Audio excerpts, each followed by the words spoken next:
Siswa SMP terduga pelaku penusukan teman sekolahnya di Kecamatan Grujugan, Bondowoso, Jawa Timur diduga merupakan korban perundungan.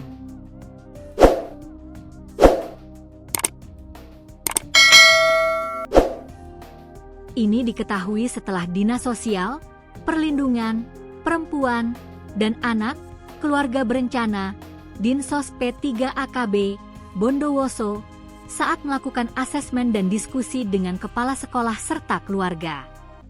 Ternyata kondisinya anak tersebut korban bullying.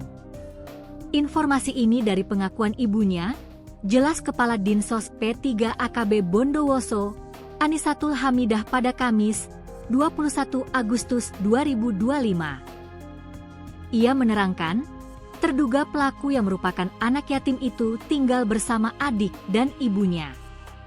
Sehari-hari ibunya yang merupakan orang tua tunggal itu bekerja dari pagi hingga malam. Dia itu setiap hari masak untuk adiknya yang masih kelas 5 SD, jelasnya.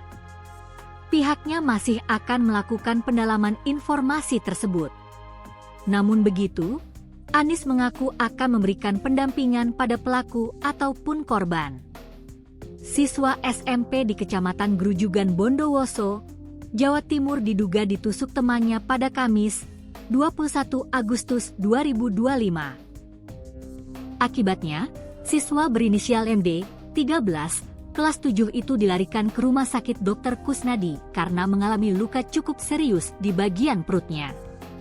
Kepala Dinas Pendidikan Bondowoso, Hairiah Yuliati, dikonfirmasi membenarkan kejadian tersebut. Penusukan ini terjadi di lingkungan sekolah. Kejadian ini saat ini ditangani oleh Satreskrim Polres Bondowoso. Korban dan pelaku diketahui teman satu sekolah. Saat ini pelaku diamankan oleh polisi. Sementara korban terluka dirawat di rumah sakit.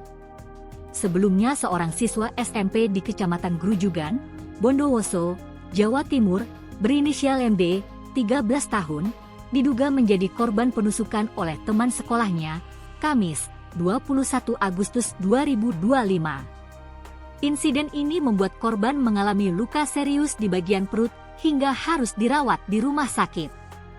Korban yang masih duduk di kelas 7 SMP tersebut kini dirawat intensif di RSUD Dr. Kusnadi Bondowoso.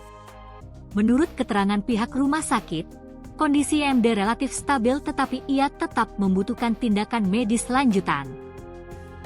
Wakil Direktur Umum dan Keuangan RSUD Dr. Kusnadi, Lukman Hakim, menjelaskan pasien sudah mendapatkan penanganan.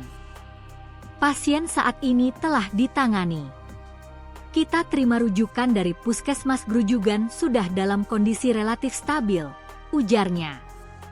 Saat ini, tim medis tengah mempersiapkan tindakan operasi untuk memastikan kondisi korban tidak memburuk.